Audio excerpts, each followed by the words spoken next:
Conditioned by indoctrination, conditioned by society. You're a victim of the digital age, a 21st century casualty. Open your eyes, you're losing control. Open your eyes, put down the phone. Conditioned by misinformation, it's just the media telling us lies. Decide the fiction from the truth. Society's slow and tragic demise. Open your eyes, you're losing control. Open your eyes, put down the phone. Everyone's got their fucking opinion. Come on now, here we go. It's the New York Hardcore Chronicles Live. Good to see everyone. Coming back strong after the Roger Moret episode, which was really fantastic last week, and that was really great. And we're excited about today. We got another old friend on, and we're talking about a beloved band that we love. And what's going on, everybody? What's happening in France? All right. Hope you're keeping them French girls in check, man. Yeah, you like that, Vinny? It's my apocalypse now. Don't get, never get off the boat hat. Never get off the boat. I told you. Hey, Spikey, what's happening? Buick City Films, what do you say? All right. Good. Yeah, it's all good. Good things happening. Good to see everybody. That said, speaking of seeing people, what's going on? Yo. Hey, Brian Matson, what's up, bro? Hope you're well. Jose, ¿cómo está? Good to see you. What you doing, man? Not too much. I'm tearing the wallpaper out of my kitchen. That's what I'm doing. Keeping busy today. Tearing the wallpaper out before the wallpaper tears me. Exactly. So, let's two things I want to talk about. Yes, sir. First, excuse me. Let me turn down the Get phone. the door, will you? Yeah. Of course, as soon as I start the show, people start blowing up my phone. It's like a signal. 3 o'clock. Let me start texting this guy. You know what I want to talk about first, real quick? I want to talk about this. Right? That was a fun day. Yeah. Yeah. This was great. It was a great event. Really great event. Great, like double header event, Yeah. It was great. Danny celebrating his 60th birthday. Yeah. That was a really fun, he had nice turnout of people. And that was a really good one. Then we went over to Peculiar Pub. I think I've done 10 book events in Generation now at this point. And this was the first time we did it. And like the place was like everyone was there early and we started on time. Yeah. Got a shout out to Jimmy Ferrari for taking that picture. Right. Yeah, it was really good. It was and the book is really cool too. I've been reading the book now, so yeah, it's a good book. The first time I got it, I accidentally got the Italian version. Right. This was a lot of fun, and he's he's done so much. Yeah, he was great. And here's the last one from the other day. Hold on.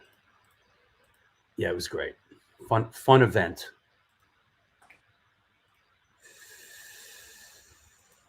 There you go, right there. Boom. Yeah, I like that shot. Yeah, good shot. Good shot.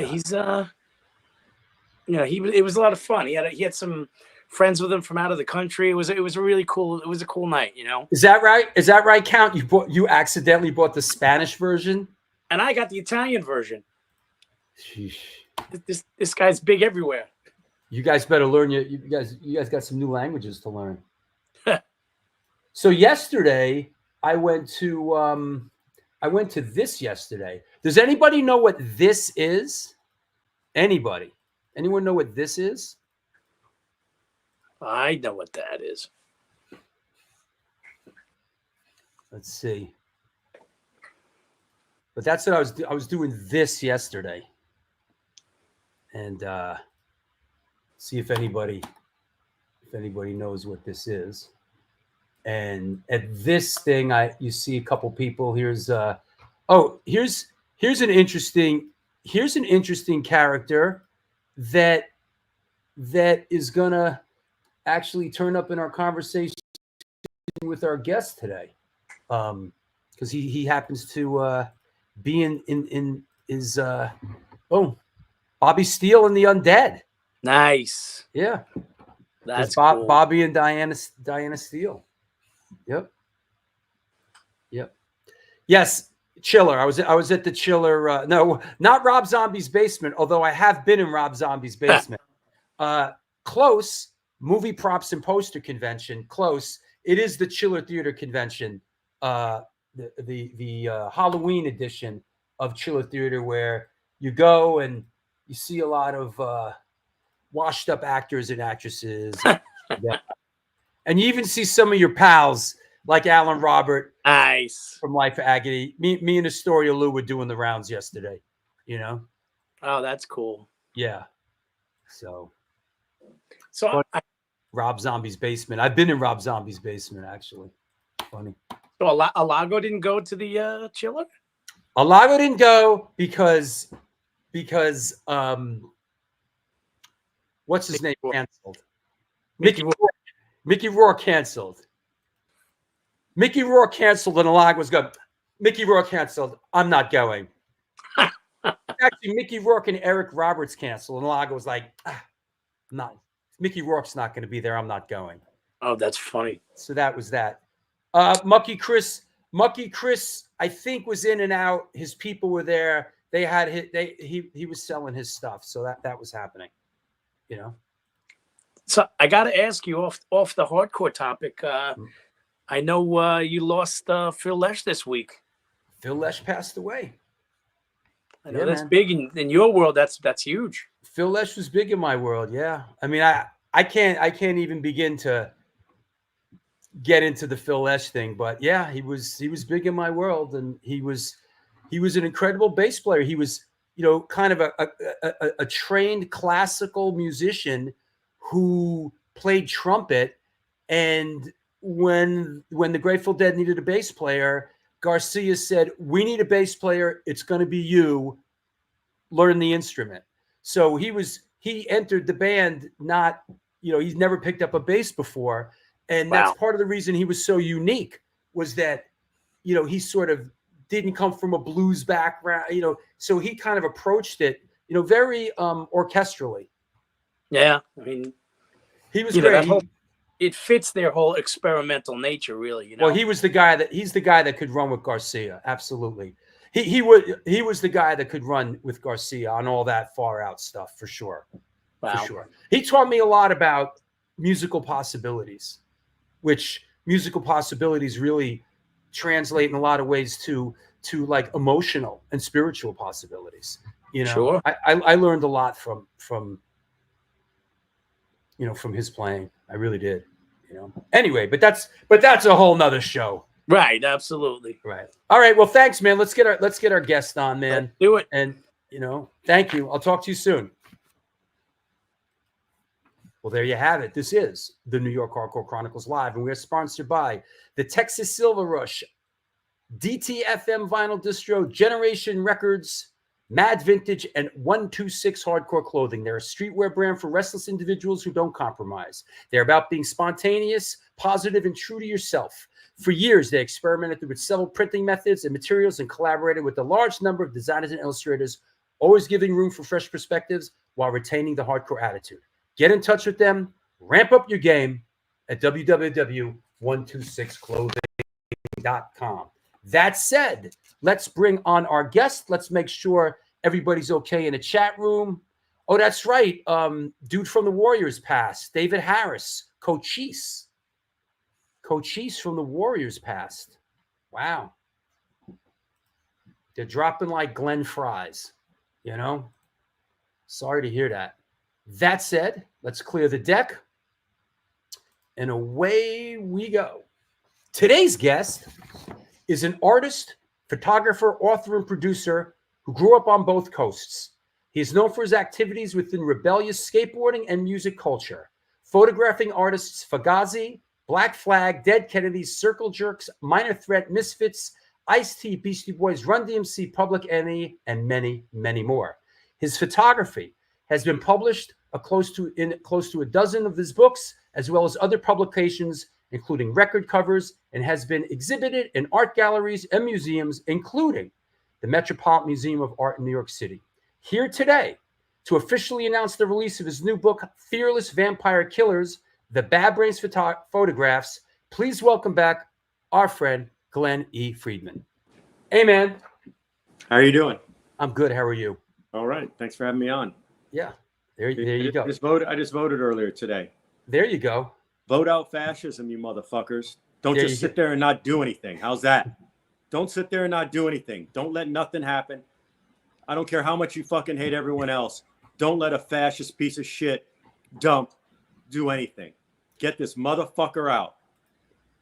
That's the political statement for now. That's kicking it off with a political statement. And if you don't agree, then don't look at any of my photos. Don't get any of my books. Don't do any of that shit, because all my photos, everything I do is against that type of bullshit. And if you fall for it and you believe it, you're a sucker. Well, the battle lines are drawn, and it's going down. You know, it's happening, and New York is New York. You know. That said, New York's always changing. New York's always changing. Every decade's different. Things always change here, and that's the nature of the city. Not always for the better, but it's always changing, and it's okay. There's always something good. You just got to know where to find it, and you got to look for it, and just live your life and do the right thing. You know, my dad said a while back, as an old timer, guy who's about to turn 92, he said, the thing about New York that always stays the same is that it's constantly changing. There you go. Yeah, that's true. So that I want to ask you before we kind of get into the book and all that, you know, follow you on social media a bit. And I was really thrilled for you when I saw you were doing this. I mean, This was so, fucking great. Tell us about what was going on here. Call me off guard here, Drew. Hey, you know what? I've been a Pittsburgh Pirates fan for my entire life, as far as I know, as far as I can remember back. I never lived in Pittsburgh, but I always loved the Pirates. They were a great team in the 70s.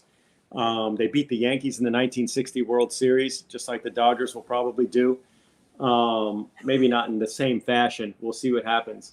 But I mostly stuck with loving the Pirates because of Roberto Clemente, because of his humanitarian efforts, because he was just such a great human being, and it was just such a great inspiration. And politically, the Pirates did so many great things during the 70s when I was growing up that it's just something that I stuck with my whole life. And over the years, I go to games all the time, and I always meet some of the players. I've been friends with the managers.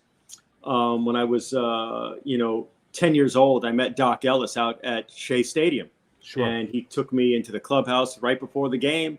Once he gave me the jersey off his back when you couldn't buy jerseys anywhere, he befriended me.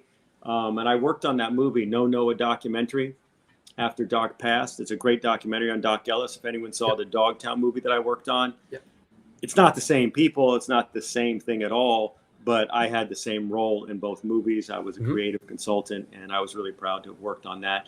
So, in the last few years, I've become friends with Derek Shelton, the Pirates manager. He's a big music fan. He's a big Beastie Boys fan and Pearl Jam fan and things like that. Great guy. And I saw my friend Chuck D got to throw out a first pitch at PNC Park.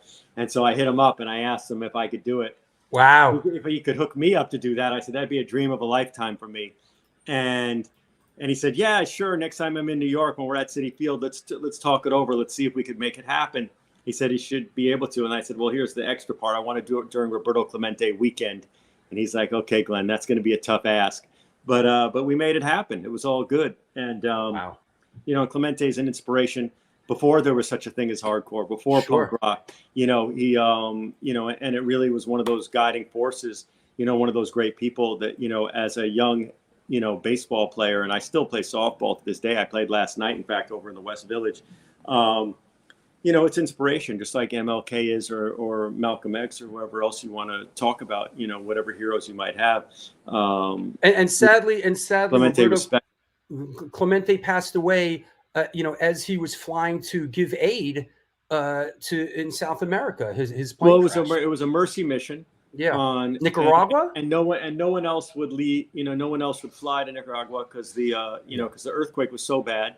And he had coached kids down there, and he felt a real kinship with the people down there. So he chartered a plane himself and filled it up with, you know, goods and stuff that they needed down there. And him and a pilot and like one other person took off from San Juan, Puerto Rico, and literally on New Year's Eve of 1972 going into 73, the plane went down and his body was never found. Yep.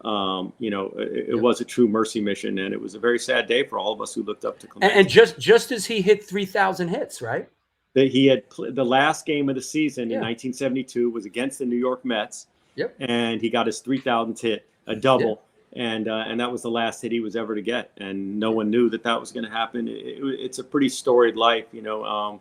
I become friends with his son also in the last few years, and Roberto Clemente Jr. was the one who caught the ball when I got to throw out the honorary pitch out at PNC Park. So yeah, that was a pretty incredible day for me. It was really great. Here's I didn't think we were going down this road, but here's a quick shot of me and Pops Willie Stargell. My father directed a commercial, a couple commercials with him.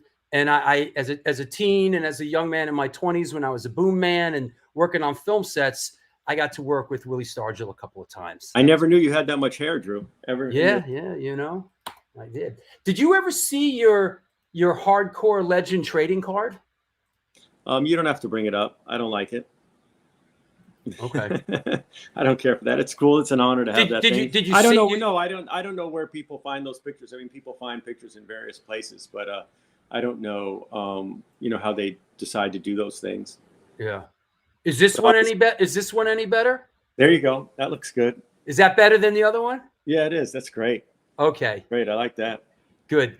Yeah, that's great. You got to send me that. I like that one. Because you know what? Because the kid showed it to me. I said, "Yo, where'd you get this photo from? Like, Glenn, you could do better than that. Where'd you get, you know?" And so then he redid it. He sent that to me. Good. It looks like a real baseball card. That's it great. does. But I said, I bet Glenn hates it. the Clemente 21 up there. No, the other photo's not bad. It just was weird that they picked that. I mean, you know, it is what it is. It doesn't matter. You got to just roll with the punches. There you go. That said, let's bounce the ball back and forth. Let's talk a little bit about this. Oh wait, Drew, look what I got. I got my first proof back of the actual book. Right. It's just the proofs now, but check out this cover, everybody. Yep. This shit is nice. No, you don't have to, I'm holding it up. Why? Okay, here you go. Here you go. This is the actual. Look at this nice glossy cover here. This is it. But the book, there's nothing in this book yet. It's just a proof. You know, but this is what the book's gonna look like when you finally get it. If you like it, if you want to get it, let me see. You know, I don't expect anyone to get anything, but but if it's something they want, this is what it's gonna be, man. I got my first proof. The book will be out in April, everybody. You know, I think Drew's gonna post the. There it is, right there. It is right here. Yeah, You can go to that page on Akashic Books. Or you can go to Amazon or any of those places. But if you go to Akashic, if you're a punk rocker, you go directly to the source and you buy it from us. So we get the fucking, make more books. Like this one. Is this the book we announced on your show, or did we announce the Black Flag book on your show? I think we announced the Black Flag book on my show. Okay, I got them all 3 Akashic books I got here. Show the other one too. Could you see it right there? There we go. Boom. So you guys can get any of those books you want at that Akashic thing. And when you buy direct from us, it's 25% off, or you get a signed copy at the regular retail price. But you can go to, to wherever you normally buy books. It's better to also go to a normal bookstore and buy books. That's great. Yep. But let's talk about the motherfucking book. Yeah. So what was the impetus? What what got the ball rolling here? What inspired you to put together Fearless Vampire Killers, the Bad Brains photographs? Well, you know, I put out the Black Flag book, What I See, and Black Flag was my favorite band of all time, and I had so many great photos of them. And then I did the Minor Threat one, you know. I love Minor Threat. I had a lot of great photos of them. And then the next band, you know, really, I was thinking of doing the Bad Brains prior to the Minor Threat book, but it just didn't work out. It just a lot of timing issues. And I wasn't sure I had enough photos of the Bad Brains to make a whole book. Right. That's the thing. And that was really something, yeah, I just wasn't sure it was going to happen. Drew, you know, I saw the Bad Brains probably 5 times. Right. At least 5 times before I ever took photos of them. And I tell the story in the introduction. And, you know, but then I did take photos of them, you know, unlike a lot of photographers, particularly nowadays, you know, I didn't shoot a lot. You know, there was shows, many shows I went to. I very rarely brought my camera. I brought my camera to about half the shows I went to. You know, speaking of the Bad Brains, if you know, the Bad Brains live at CBGB's 1982, you know, that video, the DVD that's out and it's on YouTube and everything else. You know, I'm at that show and I shot photos. Well, that's 3 shows they filmed over 3 nights. But I only shot one of the shows. And in some of the clips, you could see my flash going off. That shot of Daryl. It's one of my favorite photos of Daryl ever. I could see myself in that video. You know, I could see my flash going off knowing I took that photo at that moment. Yeah, that is the same night. And there you are with the camera to your eye right there. That's right. And that's during SSD's set, during that set of shows. Yeah, 1982. Those are the Bad Brains retirement shows. But I think we're getting a little... 1982, retirement, right? 1982. Let's remember that, people, because how many years did they keep on playing? Yeah. So the first show that is represented in the book is A7 2+2, which was like the A7 Annex or whatever. It was like, what was this space? And was this the first time that this the first time you saw the band? Let me tell you a couple of things about this book. So I did just tell you that I wasn't sure if I had enough photos, right? So in this book, I literally use every single photo I've ever taken of the Bad Brains is in this book. So I put the proof sheets in the book, and when I started making it, I wasn't sure I was going to have enough photos. So other people that I shot on the same proof sheets, I'm going to use pictures of them in this book as well, because I didn't know if we would have enough. I didn't end up having to use it as much as I thought. But like, if you look at this proof sheet, right, that picture in the upper left-hand corner, that is the very first picture I ever took of the Bad Brains, right? So when you turn the page, there it is. My very first picture I ever took of the Bad Brains, right there. Now, I'd seen them a bunch of times. And there's something else, what I'm really stoked about that makes this book different is you can't really see it. I can't see it. And I put on my glasses, maybe I can see it in this image. But we'll see it when we look at some other spreads in the book.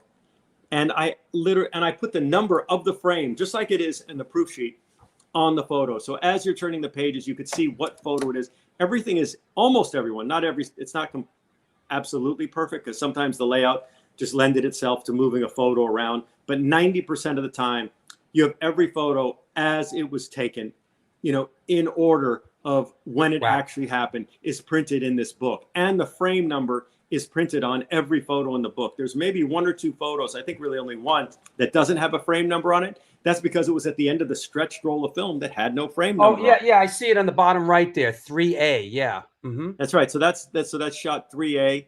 And in the upper left, and the other one is 2A. You know, so this is how we're going through the book, and you're actually going to see every single photo I took of them. And, you know, some of the photos people will recognize as, you know, those iconic shots that I made back then that have been printed in, you know, Fuck You Heroes and in My Rules and in other places over the years. But, you know, the reception I got for the Minor Threat book and the Black Flag book was just like overwhelmingly great. People were totally stoked. And so why not, you know, of course, do it with the Bad Brains, you know, I mean, if I had enough stuff. And, you know, when I look at the photos, I look at different things. I look at the composition and I look at the intensity, and I really want everything to be perfect. But when other people see them, they see other things. And that's what I figured out with the Minor Threat and the Black Flag book. Sure. And even when I was doing this Bad Brains book, to me, some of the photos, they just aren't what I would normally print. You know, I want it to be the best, the perfect, but, you know, I'm showing them to, you know, my good friends, my best friends, you know, Ian Mackay and Zach De La Rocha and other close friends of mine.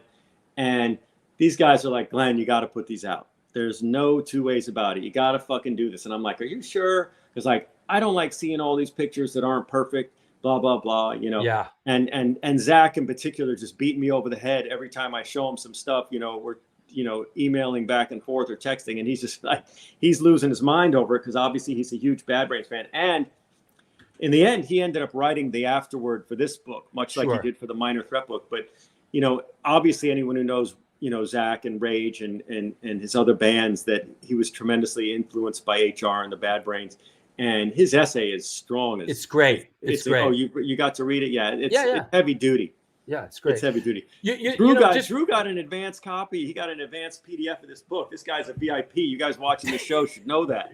Right. You know what? But taking it one step further, and I know this is, it's like a little bit uncharacteristic of you. And I'm glad you kind of took you know your advice a little bit. I love how at the end of this contact sheet you have it sort of written in there, Circle Jerks Mud Club, and of course I'm assuming you shot Bad Brains, and then probably a day or two or 3 or 4 or 5 later, Circle Jerks was playing Mud Club. Exactly. And you snapped literally probably 3 photos. No. This particular one, I did shoot. I finished the roll of the Circle Jerks at the Mud Club, but you know, it's like, this is a Bad Brains book, and I wanted to have the first roll, the first time I shot them, big. So you'll see the whole proof sheet on all my other sections. Right. On this one, it was just the first half of the roll. So I wanted to make it a nice 2-page spread since it was the opening of the book. So we only showed the first 3 pictures out of that section. But you see how I have one empty frame in between it because it's at a different, you know, location. And yeah, and it just, you know, the Mud Club wasn't very photogenic, and it wasn't really past its heyday or whatever. But it sucked. But you know, I got those pictures, and who doesn't love the Circle Jerks during that era, you know? Yeah. And just to show, you know, like, you don't have to fucking shoot 10,000 photos to get a good one. That's another purpose of this book. You know, people, and in my other books, and people write very often, you know, how, you know, I have a high percentage of stuff. You know, I don't just shoot every photo, every moment. You just shoot it to make it count, right? And I think that for the photography buffs, you know, it's fun to show them, you know, how someone who really takes it very seriously and puts a lot of heart into it, how I do it. How motherfuckers do it who care, you know, and when you take your time, and, you know, so let's talk about this club for one moment, which please, I tell in the book. I mean, you see those cracks in the wall, people? This building fell down in the early 90s. The whole building crumbled and fell to the ground over there on Houston and on Houston and 2nd Avenue. Yeah. But we're there, and this show, the first time I'm finally bringing a camera in is happening. The Bad Brains set started at 3 a.m. That's what it said on the flyer. It's not that it said like they were just fucking around. It's like on the flyer, Bad Brains set 3 a.m. So I'm there. There's very few people there, you know, at that show, probably less than 20 people. I don't know, you know, we don't want to give away everything in the book, but Drew, if you could thumb through, there's one shot where you actually see Dave from Rat Cage Records in the left-hand side. And he's the only other person you see at the show besides the Bad Brains roadie. Is that this? Well, he's to the left of the image, and he's the only. Is that this? Yep, there's Dave right there in the far left, Dave from Rat Cage. And you know, he started Rat Cage Records on 171A, you know, where the Bad Brains recorded the Roar cassette, and the first guy to ever put the Beastie Boys out on a record, you know. I don't think Dave is any longer with us, but obviously a very major, important person with Rat Cage Records back in the day here in the Lower East Side. Let me read a HR quote from the book. HR says, quote, "I remember meeting Glen when he was a little youth, and I would ask him to please not take these photographs because I was a shy person, but he would start from the back and move his way to the front and shoot. We were shy and wanted to do things on our own, but Glen was relentless and just kept on trying to capture our music as outbursts of energy that inspired him And in return, his pictures, being so positive, became receptors for people to see and understand us deeper. Well, we could ask the fans that are watching the show if they agree with that, if they got that out of the photographs, but that was certainly my purpose in making them.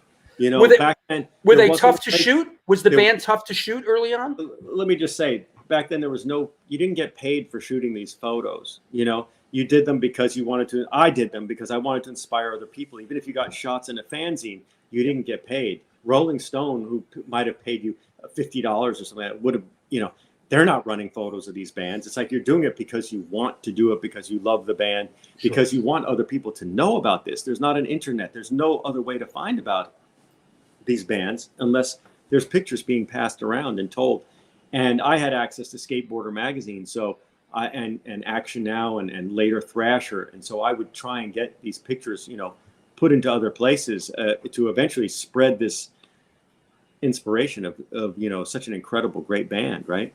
What was the question you just asked me that I was spoke Here's over? an one from Pat Baldwin. He asks, the Bad Brains had so many anthems. Why did you choose FVK for the title?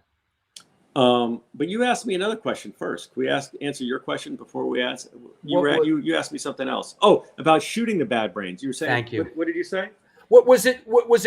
Because I remember this about them, is like they were very wary about being shot and stuff like that. They were almost, you know, antisocial in that regard. They were kind of mean about it, and I remember this. Was it difficult as a young person to sort of? Yeah, I mean, you know, well, look at, first of all, they came from DC. They weren't living in New York when I first met them. They were coming up, and you'd see the shows, and at the earliest shows, you know, there was almost nobody. You know, literally, there's 10 or 30 people there, 10, 20, 30 people there. And, you know, and they're performing and they're great, and you see them, but you don't know them because they're not like young, you know, they're a couple years older than us, and they're fucking phenomenal. So you're a little bit scared to even step to them to say, you know, and, you know, and it was just, that's just how it was. And so, you know, eventually I'm like, I got to make some photos of these guys. I'd seen them at One Under and probably Tier 3, Max's Kansas City. Right.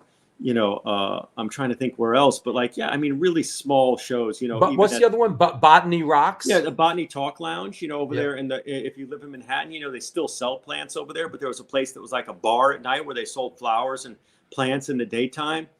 And I had come back, I finished high school here in 1980 and then went out to California to start college. And I was back here for a Christmas vacation. I tell the story pretty vividly in the book, but we're there and there's very few people there. I mean, there's about 30 people there, maybe, you know, the dance floor is about 15 by 15 feet, you know, something like that. If that, maybe 10 by 10, even worse, Jack Rabbit's band played. And I don't remember who else, but, you know, it's on the flyer there and it's a famous flyer. And apparently the Beastie Boys met each other there at one of those nights. But I was there and that was the night that I, you know, imported slam dancing to New York City from Los Angeles because I was out there in college. I brought it and I tell that story in the book. I probably am a little long-winded about it, but my friends all told me that it was worth hearing the story and to give the details, you know, because you know, let people know it wasn't necessarily DC that brought the violence to the scene. Not that I was violent, but I was knocking people over like they were bowling pins. It was a clash of styles, wasn't it? Well, you know, I mean, in Los Angeles in 1980, 81, you know, that what they call slam dancing now, it didn't even have a name yet. That's and right. People started moving more fast. Pogoing wasn't fast enough. You couldn't jump up and down fast enough to the beat. So people started, you know, moving around like they did. And I was one of those people and I had a lot of fun doing it. And so when I came back to New York and saw Harley and Rob Cripcrasher, you know, my high school buddy and other people that were at the show, you know, I knew they'd have my back if I started going off. And again, there's not many people there, but the music, the Bad Brains are so fast. You can't just pogo to them. You had to fucking run around the whole, you know, the dance floor and fucking just slam into anything you could. And, you know, that's how the good times were had. Right. And then, you know, eventually I think it was that summer or maybe it was before that I started shooting photo. You know, I felt comfortable enough to fuck it. I'm going to make some photos of these guys because they're too incredible. And I really have to pass on that inspiration. And like HR said, and Daryl said too, they really were weary of people making photos of them. Yeah.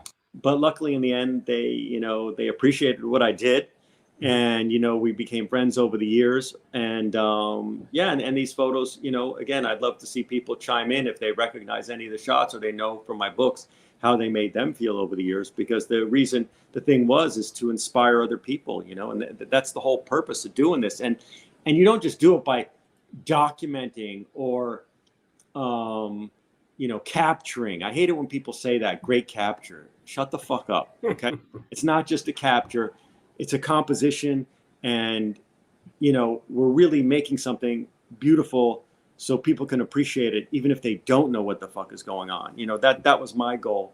And that's why you saw the photos that you did over the last 40 years, because those were the perfect shots. Those were the ones that, you know, people could understand, and people could, even if they didn't understand hardcore punk rock and what the Bad Brains were doing, they could figure it out, you know, or get excited by it and want to see it. They made it through the rigorous Glen Friedman filter.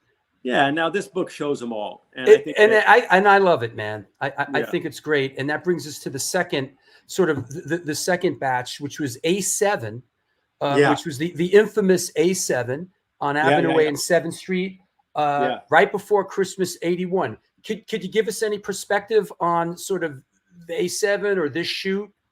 Well, you know, A7 is, you know, now Niagara, right? And there's a tiny Jesse's little room. place. Mm-hmm. Yeah, a tiny little room where bands would play, and it was sweaty and great. And, you know, you'd see fucking awesome shows there. And the Reagan Youth was one of the opening bands that I wanted to shoot. I knew Dave and Sergeant and Paul, I guess, just a little bit, but I knew Dave everyone knew Dave back then. And they were one of the original New York hardcore bands, right? They had that great song, New Aryans. And what I love most is when they did War Pigs by Black Sabbath. But I shot a couple of great photos of them at this gig on the same roll that I shot the Bad Brains. So I figured, you know, it's on the same roll of film.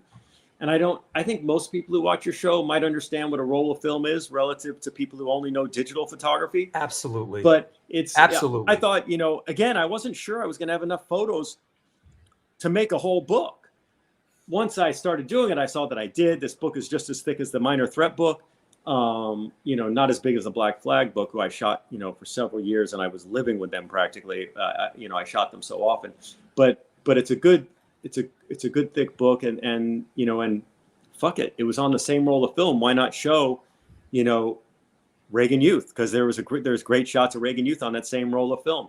Yeah, I love that shot that we put the book as a full page, and you know, and then you get to the first picture of the Bad Brains, you know, which you just went to, which we recognize, exactly. Yeah. It's the first one of the night, is the one that's been published for years and years and years, and I love that. I mean, I didn't even recognize, and you got you know, Dave's hat right there and Louis' arm, you know, from Anecdote in the foreground there, and it's just the composition of the both fists going up together.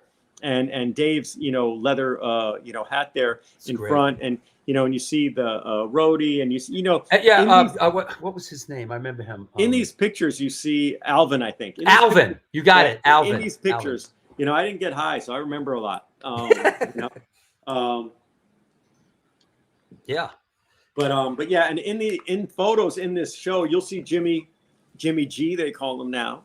Jimmy Gestapo is in the photos, you know, as a little guy.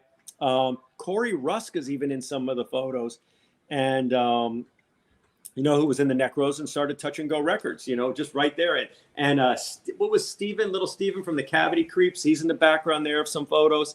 And here you go. Here's a Jimmy G shot from a little bit down the roll right there. Yeah, and that's Corey right next to him. That's Corey Rusk from the Necros right next to him. Okay. Yeah.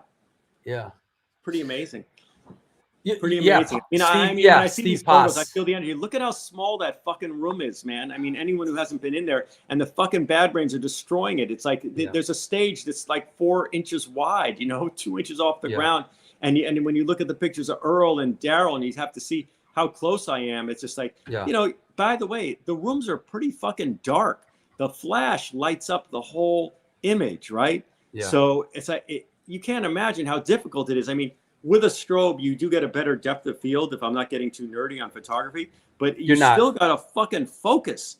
And I'm amazed that I was able to fucking get all these images. I mean, you look at the roll, and, you know, there's literally, out of all the proof sheets, out of the 90 photos, there's only 90 black and white photos I ever made of the Bad Brains over 4 gigs, I think, 4 or 5 gigs.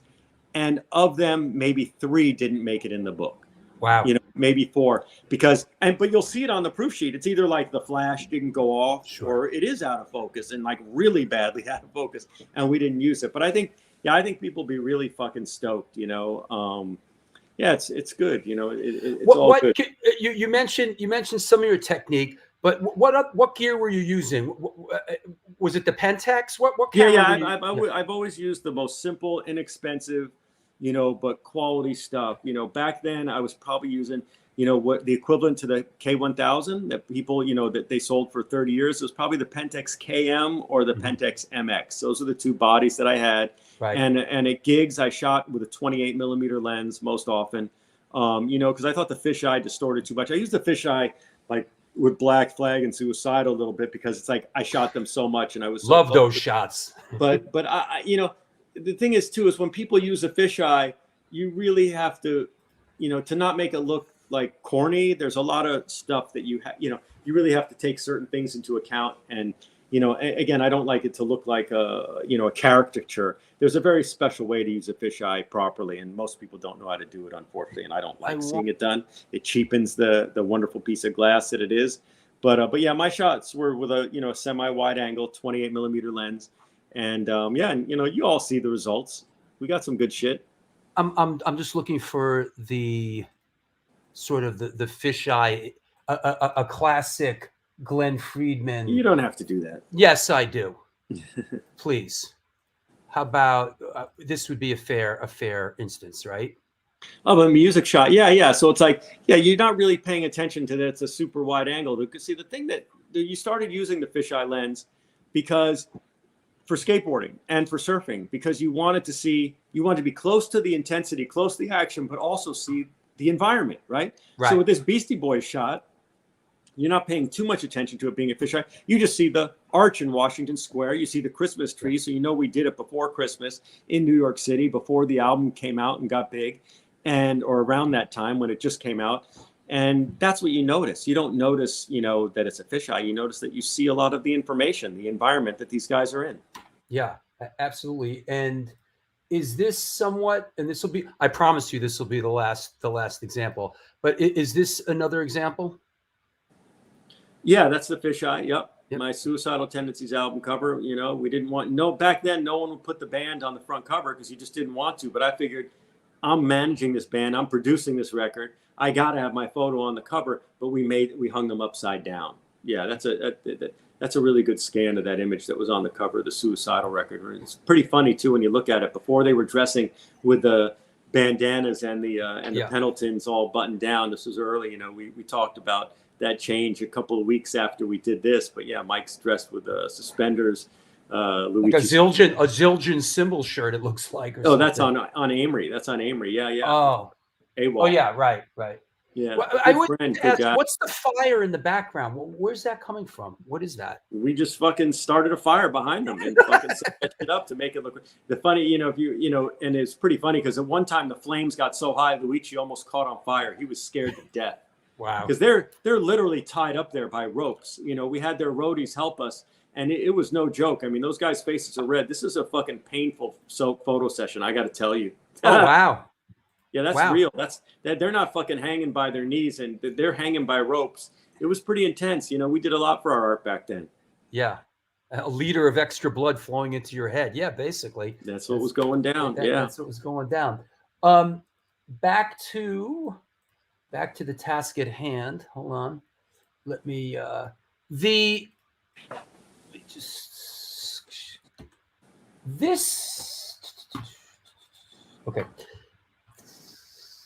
Okay. Come on, Drew. People are waiting. I'm trying to get straight. Hold on. Are you a professional or not?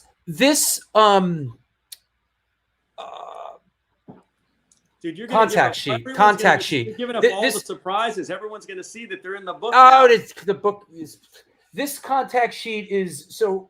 This is going on to the CBGB show, but this crowd stuff is A7, right? But it's because it's ending. You know, it's finishing my shooting at A7, and then then a couple days later there's the show at CBGB's. That's exactly what's going on. So I finished the role at A7, and then I restarted it over at CBGB's. That's how it was back then. Yeah. That's how you did it. And so after the show or in between sets, I went out and shot a couple pictures of Reagan Youth and Kraut, right? Yeah. And then and you see how many shots when I'm shooting a band photo. How many I take? 3, 4, 2. Mm-hmm. That's it. And we move on. And then you got photos of the fucking undead, with what's his name? Nats was on bass then, and Bobby Steele. I think it was one of their earlier shows, and they were fucking great. They were really, really good. And so why not share those photos in this Bad Brains book? They were playing with the Bad Brains. It was on the same roll of film as the Bad Brains. Let's do it. There you go. Man, you really giving it all up. And that's Alec's band, right? Well, on the right, so Alec, who I became friends with that day, was in the Faith. Yeah, and they opened for the Bad Brains. And so I had this unpublished photo of them that I thought people would like to see. And it's taken backstage at CB's before the Bad Brains set. Right. Victoria, the book is in pre-order now? And it can be anyone could go to Akashic or wherever you get your books, but it's better if you go to directly to us if you're in that punk rock spirit. But you go and you could pre-order it now, but it's not coming out until April. So don't freak out if it's not coming, if it's not there, whatever. But when you pre-order, it helps independent publishers like Akashic make these projects happen. So it's great if you could do it. If you can't, you could wait till it comes out. That's fine. You don't even have to buy it. You could look at it at a friend's house. If you want it, have it. There you go. CBGB shooting Bad Brains at CBGB. Was that this is the first of the two sort of series in the book, and like you said, some of these shots are iconic shots. The one on the left, and is it the one on the right as well, or was it a variation of that? The one on the left was in Fuck You Heroes, and it was in probably some other fanzines back in the day. And I mean, it was a full page in Fuck You Heroes. The shot in the middle was never published before. The shot of Daryl might have been in my Rules fanzine, but I think it might have been another one. And and if you look closely, there's Robbie Crip Crash right in the center there. Oh yeah. Down there at you see a lot of our friends. John Watson is in a lot of these photos. Sure. People were there. We'll be seen. I didn't know you grew up with Robbie. I did not know that. I didn't grow up with him, but when I moved to New Jersey from California back to when I was forced to go back to finish high school in New Jersey, 11th and 12th grade, just across the bridge, and I was living in Fort Lee. Yeah, Rob was in my high school, and he was a skater, and I turned him on to punk. His parents never forgave me. They hated me for my whole life because I turned Rob on to punk rock and got him away from his Pink Floyd and whatnot. He was a drummer, and he was listening to that prog rock that everyone seemed to be listening to back then.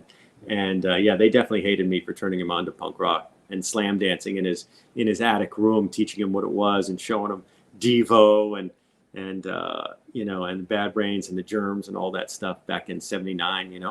You did it. Yeah. Did you go to Fort Lee High School? No, it wasn't Fort Lee High School. We went to some other school. Okay. Let's grab a question as we're moving here. Paulie asks, "Hey Glenn, what was your favorite club to shoot at? Let's call it like back then. Was there? And let's open the board. It doesn't have to be New York necessarily, but were there any clubs that you felt were conducive to shoot in? Maybe they were a little better or a little more comfortable on stage." No, none. I can't imagine that any place was comfortable or easy to shoot at back then. Everything is dark. It's incredibly difficult to focus. People are slam dancing or stage diving around you. It was never, ever that easy. You just had to, some shows I got better shots than at other shows, but it wasn't so much about, I can't imagine that there was a particular place. I mean, you're used to shooting at CB's because I shot there a bunch of times, and so maybe, the height of the stage, it depended on a lot of different things. Yeah. And so here's a whole roll of just the Bad Brains. Incredible. I shot one whole roll of just them. Yeah, and those shots at the bottom there, one of those of them in the dressing room is iconic of 1981 shot of them sitting in the dressing room there. I love seeing the variations of it. It's I mean, and that really speaks really well to what Daryl and HR were talking about. You could see how they really didn't want to be photographed, and they kind of just, you know, I'm so relentless back then, and pretty much now too, where, you know, yeah, I mean, look at Daryl is looking down. You know, I think in the last shot, Earl's like, okay, we've been doing this enough, Glenn. You know, what are we doing here? You know, it's like they weren't being photographed then. People weren't used to all this fucking social media shit. People didn't, they just wanted to play their gigs. They didn't realize, you know, what I was trying to do was inspire other people by showing them who these people are, you know, and they're not rock stars. They're not going to be in Cream magazine or Rolling Stone, you know? Yeah. And also we've mentioned that a lot of times back then, people would show up with cameras and they'd shoot you or shoot your band. You would never see the photos. You know, it wasn't. I mean, in most instances. No, that's true. But the other thing is that there weren't that many people shooting pictures. Right. To be honest, I mean, at most gigs, and you know, and that's what I liked at most. You know, it's, you know, there's not other people doing it, getting in your shot. The worst thing, you know, it's a kiss of death having another photographer or yourself in your own photo.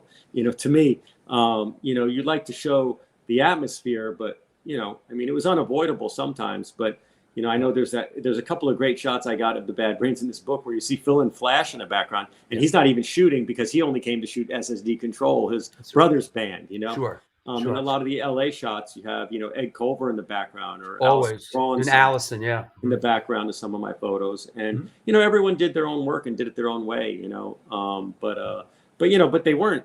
You know, first of all, I wasn't shooting at most shows, and a lot of, you know, some people shot every show, but that wasn't my job. I wasn't there to be a documentarian. I was there to be a fucking person who inspired other people. So I did it when I was inspired, you know? It's not it's not about documenting the scene. It's about fucking blowing people up and really exciting people about what is going on in the scene. You know, I'll leave that documentation to other people. One shot that I thought was very unique is HR playing guitar during a Bad Brains set. This very, very unique.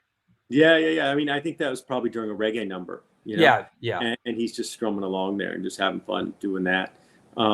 Very cool. Yeah. I mean, again, they're not great photos to me, but it's fucking, you know, it's just, I wanted people to see every Bad Brains photo that I made, you know, and people, you know, like I said, Zach and Ian, you know, they saw these and they're like, oh yeah, that's got to go in. You know, there's nothing you could do. You got to use that. You got to do that.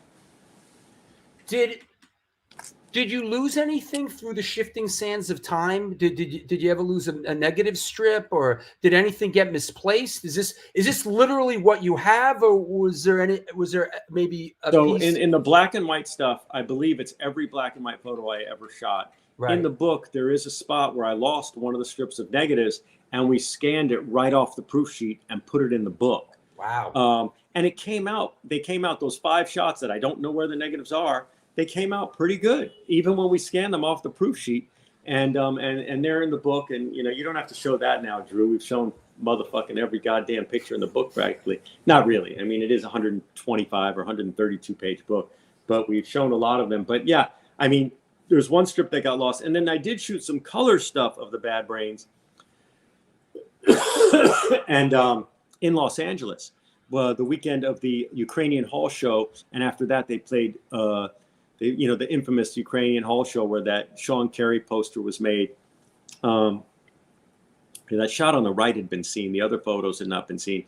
So the color photos are not every single photo that I made that day. They're the only ones that I still had that I could find, you know, that were decent. So the color stuff from those 2 LA shows, it's funny, all the New York stuff is black and white. Yeah. And these LA shows are the only color shows. Is that Jerry Williams? Is that Jerry Williams behind Darryl? That is absolutely Jerry Williams. Yeah. J Double. J-double-E. Rest in peace. Yep. The unsung hero of all this. J-double-E. You know, they say there's the 5th member of a band. Yeah. I mean, he was certainly the 5th member of the Bad Brains, it seems. Absolutely. And those color shots at the Ukrainian Culture Center in 82.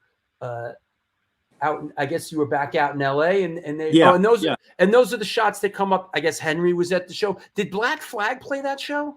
There wasn't at the Ukrainian Hall. Henry came to every Bad Brains show, of course, and so he comes up at the end of the show and comes out and sings Right Brigade or PMA with them or does something because he's a fucking huge Bad Brains fan. You know, everyone. Right. I'm not going to show that, and I'm not going to show that picture. Okay. Okay, you could show it. You could show that one, but then what's cool is that The next night or a couple nights later, they play at the Whiskey.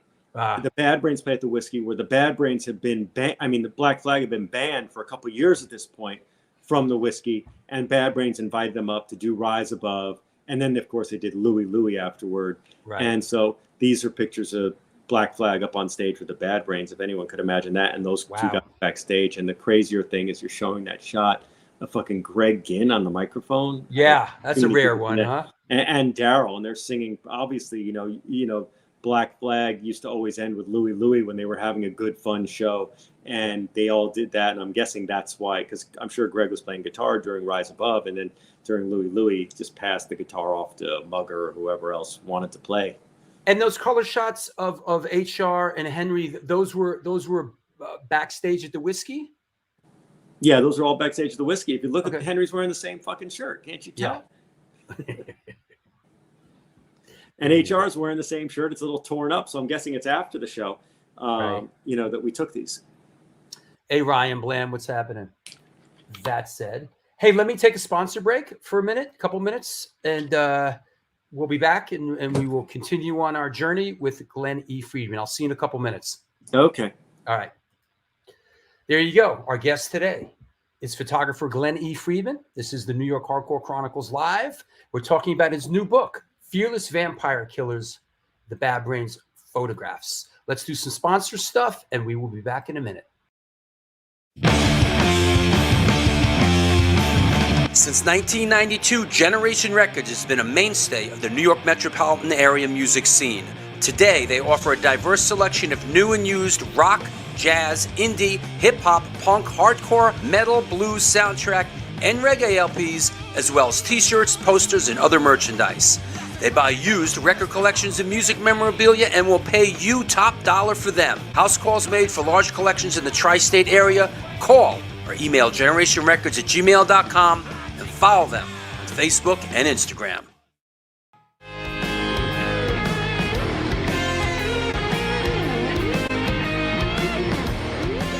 Will that be cash or in debt? Do you mean debit? Yes.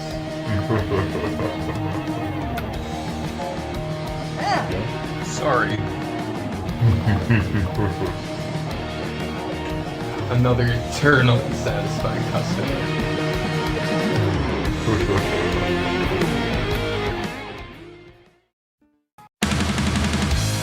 Yo, what's happening? I'm out here at one of our all-ages Sunday matinees on the Bowery.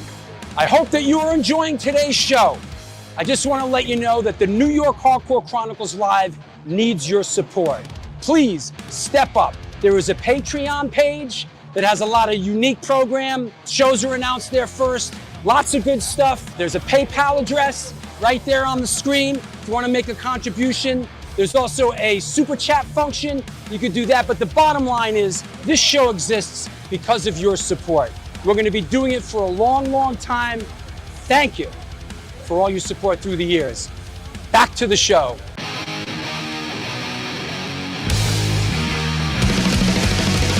Conditioned by indoctrination, conditioned by society.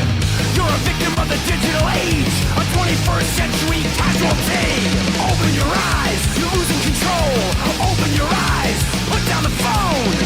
Conditioned by misinformation, it's just the media telling us lies. Decipher fiction from the truth, society's slow and tragic demise. Open your eyes, you're losing control. Open your eyes, put down the phone. Everyone's got their fucking... And we're back. It's the New York Hardcore Chronicles Live. I want to mention some upcoming shows. 1 week from today, Sunday, November 3rd, Alex Kynan from Agnostic Front, Cause for Alarm, will be on the show. A couple days after that, we're doing one of our new music shows, having some artists come on, talk about their new music that's coming out. We're going to have Sab Gray from Iron Cross and his current band Starcar talking about their new release, and also Mark Scandato of Shutdown talking about their new release. Sunday, November 17th, DC Hardcore Represents. Steve Polcari from Artificial Peace and Marginal Man will be on. Sunday, November 24th, Glen's friend and my friend, Daryl DMC McDonald's will be on the show. We're looking forward to having DMC on the show. A week after that, on December 1st, is the 350th, count them, 350th episode of this show. We are honored to have Thurston Moore from Sonic Youth on the show. Carl Agel from Corrosion of Conformities on Wednesday the 11th.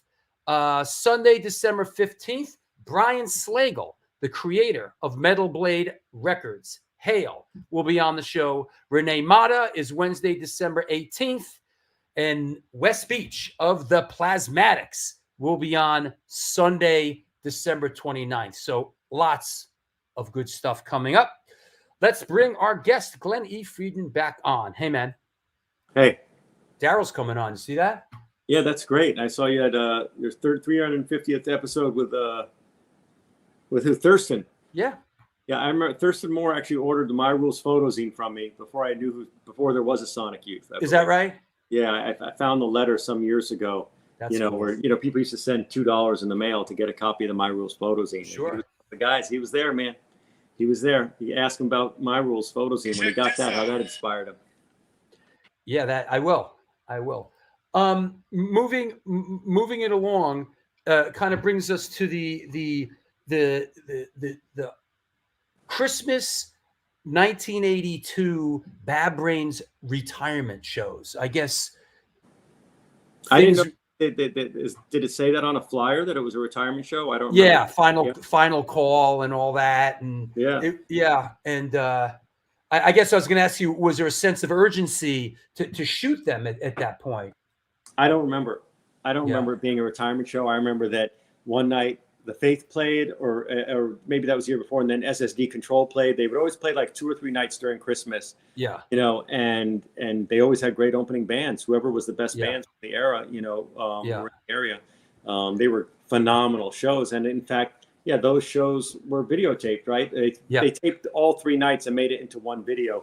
And I've seen myself in the background quite a bit without the camera. I'm wearing like a red and black, lumberjack, wool jacket or whatever in the background. If you look at it, and just in backstage there on the side of the stage when I'm not shooting, and then other times you see the flash going off when I am, on the other days. I wish I could find the person who filmed that. I tried getting in contact with them. I'd love to see all the raw footage from those. We tried to reach out to them about the SSD footage, and I met with the guy, and it was just very odd. It was very that's strange. That's too bad. Yeah. And I actually sent him an email fairly recently, and it bounced back to me. So who knows? Yeah. Great, man. That is I'd have to say that's really great representation of that band. That live at CBGB's 1982. I mean, that really shows what the fuck was going on at that point in New York. It was really special. That's pretty good, man. I'd have to say, my photos capture 1/1000th of a second in time each flash shot. The flash goes off very quick, and it's incredible how those flashes of time can tell the story of the entire evening in a particular way and really frame it and compose it, right? Yeah. Specifically for what I was seeing and what I wanted other people to see. But I will say that fucking video shows the whole deal. Yeah, it's pretty heavy. I was there for all 3 of those shows. Antidote played one of those shows, the early version Antidote, and I believe that because Louis in the background of like half my fucking pictures on stage singing backups. And of course I was very taken aback with that band, and I eventually ended up joining the band after Louis left. And but I remember they were great. SSD Control was fantastic. Yeah, and like you said. Like you said in the book, you got those, when Al went flying and the guitar broke. I mean, that was an intense moment, man. Well, Al, I mean, I think that's why Al, people who know Al know he suffered for many years from back pain because he would jump and fucking just land on his back. Fucking so enthusiastic, this guy, and he'd just jump and destroy himself. And that one picture I think I was on stage shooting towards the audience, and you see underneath Al when he's jumping in the air, we used, that was used on the lyric sheet of Get It Away. And, and then here's the actual photo. It was also, I think, in one of my books, but you see the guy below him with the SSD Control shirt just below Al's butt there. And with the light coming right at him. It was pretty awesome. And then the after shot of Al on the ground with his fucking SG broken in half. Yeah, the guy wearing the SSD shirt, that's Dickie Barrett, later with the Mighty Mighty Boss Tones. Oh, wow. Wow, that's funny. Yeah. So Paulie asks, which is an interesting question, because why did they decide to retire back then? I think the Bad Brains at that point, they were just going deep into reggae and spirituality, and the punk rock thing and the hardcore thing might not have been making a lot of sense to them for a little bit there, and they decided to walk away from it. It's the way I remember it. I have no idea. I can't. I mean, I remember a lot of things, but I don't remember. I don't even remember it being a retirement show. But people, musicians, break up bands, start bands, reunite bands. Stuff like that happens all the time. Sure. This the middle shot here is the shot I was thinking of. That really great. That shot's turned up of Daryl and playing. That shot is just fantastic. Yeah, that's quite possible. Was this time at CBGB's? This was the last time you shot them? Was this the last time you saw the Bad Brains play?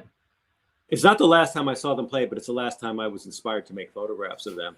Okay. Was at that CBGB show. Yeah, that was it. I mean, I'd seen them over the years play different times. Like I said, I mean, there came a time after I shot certain bands, I'm like, I've got these great fucking photos. Like, why do I have to keep shooting them? Yeah. I've already got the great photos and no one's seeing them as it is. And like the shot on the cover and stuff like that. It's like, how am I going to outdo this? Right. Yeah. How am I going to outdo that shot? That's at CBGB's. That's incredible. It's like, it's not going to, sorry for all the reflection. You could show that. No, it's okay. Yeah. It's how am I going to outdo that? So why do I got to keep shooting them? And let me just sit there and enjoy the show and not worrying about having my camera equipment or having it stolen or having it bashed into.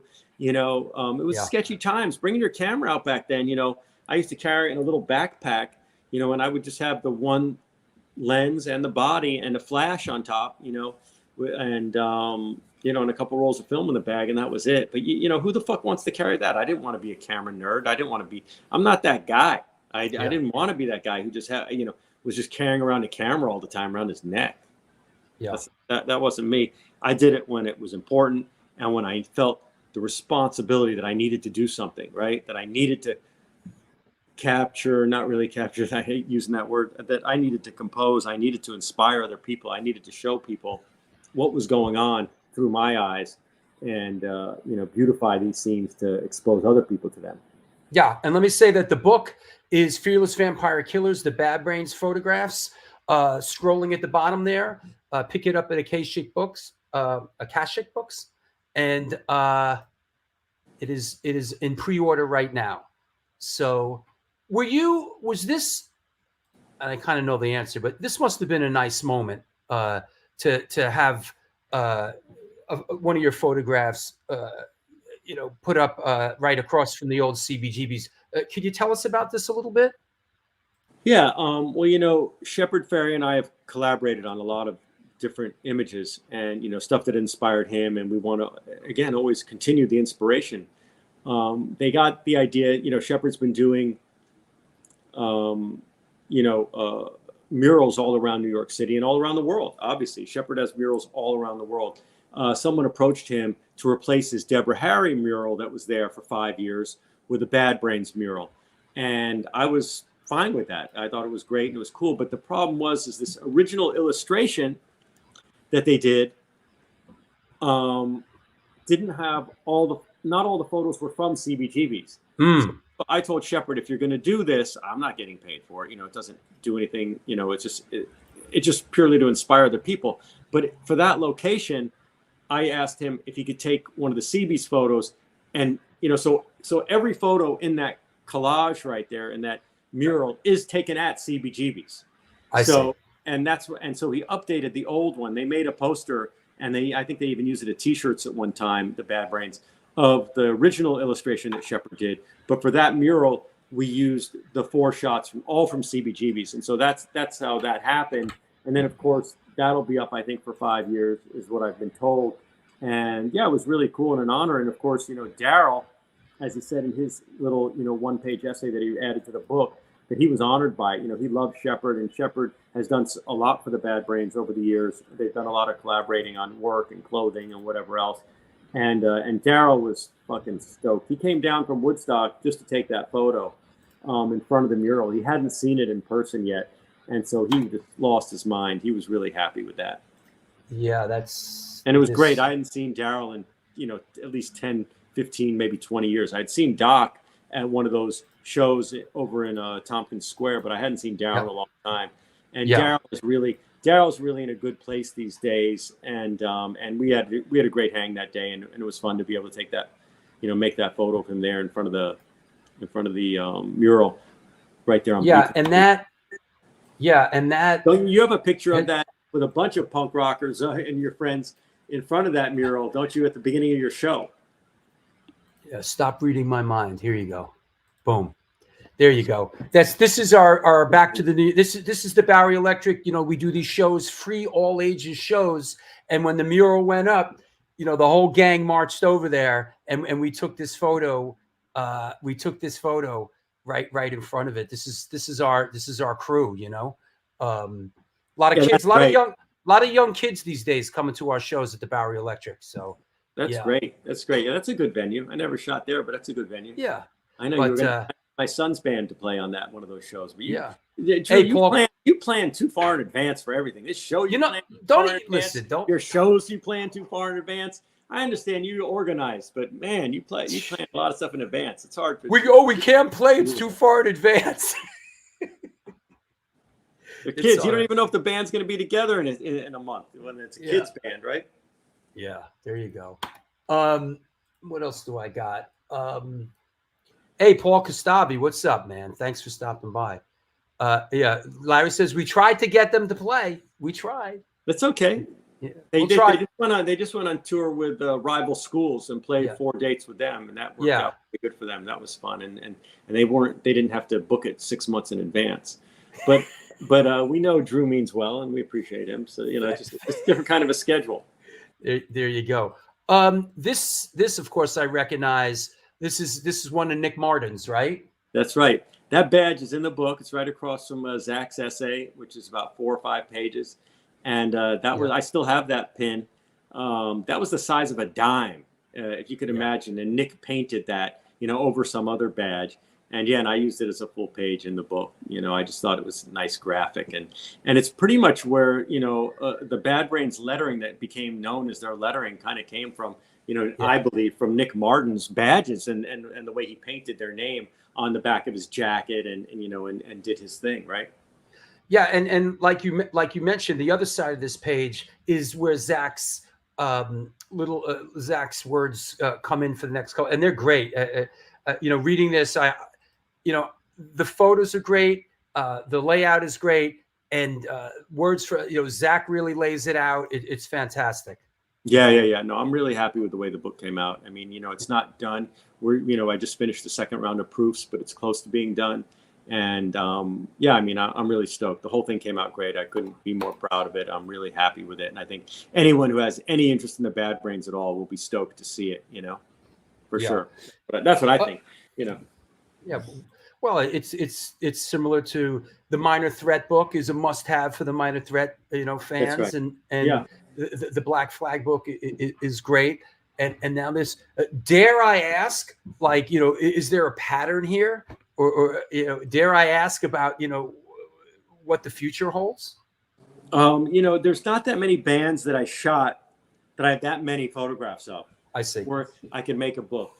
There's 2 that I have, that I'm thinking of making. I know. I bet I know what one of them is. Who do you think it is? Suicidal Tendencies. Absolutely not. Nope. Don't plan on making a suicide. Okay. Actually. I did shoot a decent number of photos of them, but I don't think I would have enough for a book, and I don't think there'd be enough interest in that. Yeah. If someone could prove otherwise, then maybe. But that definitely was not on my radar at all. Yeah. But it's not that. But the other 2 books that I'm considering, I started editing a process with one particular group of photos that I have. I don't know if it would make a whole book or not. But also the band themselves. I don't know if it's the band or the management or the lawyers, but they threaten litigiousness, not necessarily the band members themselves, because I know they're all really cool guys and I'm good friends with them. But if anyone wants to reach out to, any of the band members of the Misfits and have them reach out to me personally, I like to deal with artists themselves, and I've had a rough time getting directly to them. I wrote with their management, and who's also very nice people. But I'm trying to, maybe do a Misfits book. I've got some great photos of the Misfits, and I think people would like that. But I think that they maybe are doing their own book, or I don't know. People get weird about stuff, and they don't want stuff to be done. So then, I'll just have to publish my own books. And I know I have the right to publish a book of anyone. I made the photos, I put out the time, I did it. But if the people aren't on board, I don't want to do it, so if they're not on board. I think the other project might be way down the line, would be, or next, depending on what happens, if I ever hear from Jerry directly, or if someone hearing this show reaches out to him and tells him to reach out to me.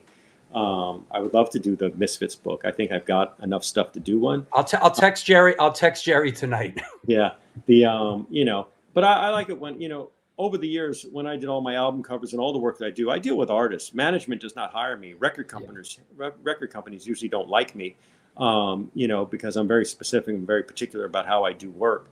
It's always the artists that insist on me doing the work with them, and they respect me and they know me. A lot of these establishment, even, all these years later, more people know me now, of course, but that's just not the way I've ever worked. I work with the artists. And collaborate with them. But I think the other one that might happen, I don't know if any other book will happen on a band individual, like these, but maybe it'd be the Dead Kennedys. Ooh. Misfits, Dead Kennedys, the only two that are on my radar right now. I would have liked to have maybe done Public Enemy, but I don't really have enough. Well, somebody's John Adams said Public Enemy book. Oh, there you go! Exclamation! Somebody called that, and somebody said Fugazi, but it's already done. Yeah. I did the Fugazi book that came out, about 10 years ago at least. And, if they go to that link, by the way, at the Akashic website, most of my books are available there. All the Akashic ones are there. The Dogtown book, the Fugazi book, the Black Flag book. Yeah, that link right there. And you can get them all, and you can get them signed or whatever, or get a discount on them, whatever you decide. But yeah, the Fugazi book is one of my favorite books I ever made.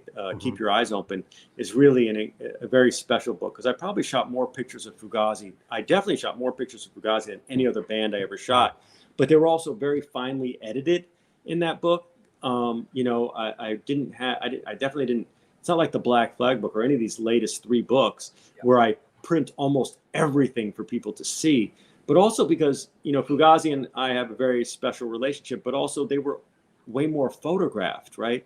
So people have seen a lot of different angles on them. The stuff that I did with the Black Flag and Minor Threat and the Bad Brains is just the reason I felt compelled to print everything, or almost everything, is because there's just not that much out there about those guys, right? And Fugazi, not that there's books, but there's a lot of photographs. It was later, by the 90s, by the late 80s, people were photographing a lot more. It was a lot easier to do that stuff. Again, remember, folks, we're talking about dark fucking nightclubs and focusing a camera manually, with just a strobe on top of your film is so slow that you need a flash, And, although with the Fugazi days, I went to not shooting with a flash and only using available light on most of the pictures, except for the first ones at at Maxwell's over there in Hoboken. Sure. But a lot of the Fugazi shots, were taken with available light, and that's when I got to a different level of my photography. Like you said, there were very few people around in those days that had it together. Like you mentioned, Phil and Flash. He was another guy that had a flash and composed some good stuff. His stuff looks good from back then, I think. All right. So, yeah. Michael LaRoche says, any more Dogtown related stuff coming? If you're talking about the movie or my books, I think that I made the short film, A Look Back at Dogtown NZ Boys, and that's up on YouTube. I think it's on the Thrasher channel, but if you should check that out. That came out really, really good. It's a short film. It's like 26 minutes, and it's actually kind of my directorial debut in a way. It's a lot more commercial than the film I'm working on now. But I think that if you want to see Dogtown stuff, you should see that. The Dogtown book, the latest version of the Dogtown book, if you haven't seen that, if you bought the Dogtown book when it first came out, it's changed I added a lot of stuff to it and redesigned a lot of it. And there's you know, at least a dozen pages added to it of stuff that people had never seen before, and it's a little bit bigger, the current Dogtown book. But funny enough, very recently, someone refound some of my negatives, a whole roll of photos of Oh, wow. Cool. And if we republish, you know, once this printing is done of the Dogtown book, maybe we'll add some of those, or in another book. There's some Jay Adams photos that people have not seen before. There's some good ones too, you know. Was it difficult to sort of carry these negatives through the swirling sands of time? I mean, Yeah. did they go one place and stay there, or was there a journey for a lot of these sort of cherished negatives? No, I mean, a lot of the stuff just remained in the attic at my mom's house. And then the best stuff I have here in my apartment in New York City, you know, and that's just where they're at. It's like, you know, but I store them in notebooks and binders, you know, plastic binders, and hopefully in archival pages now. But yeah, lots and lots of stuff over the years have been lost. Most of it, I think I have, but there's certainly pictures of mine that I know that I've made, pictures of mine that were published even on record covers where idiot art directors lost them. Yeah. Oh yeah, that's a given. Stuff like that, you know, or selfish people just didn't care, and, you know, or just wanted to power trip, and just, you know, very often once the record, you know, back then, once the photo was used on a cover, you figure like, well, where else can it possibly have any interest using? It's like, that's the pinnacle of importance. So it's like, whatever, if the negative's gone, it didn't matter to me. It was used on the cover, and that's going to live forever. Right. But, you know, 20 years later, you're like, well, where's the rest of my session? You know, like Public Enemy's front album cover. The only thing I have left from that roll of film is the front album cover and the snipe, and that's it. The rest of it all gone. You know, CBS Records, you know, whoever was fucking with it lost everything, or else just hid it from me. You know, the negative to, you know, the chrome, I'm saying, of, you know, of my LL Cool J Bad album never turned up again. Never saw it ever again. You know, and, plus a lot of good stuff got lost over the ages, and yeah. Is this the public? Is this the session? Yeah. Same night as we took the album cover. Yeah. And if I remember correctly, this was in a parking garage in Hempstead, Long Island. That is correct. Yep.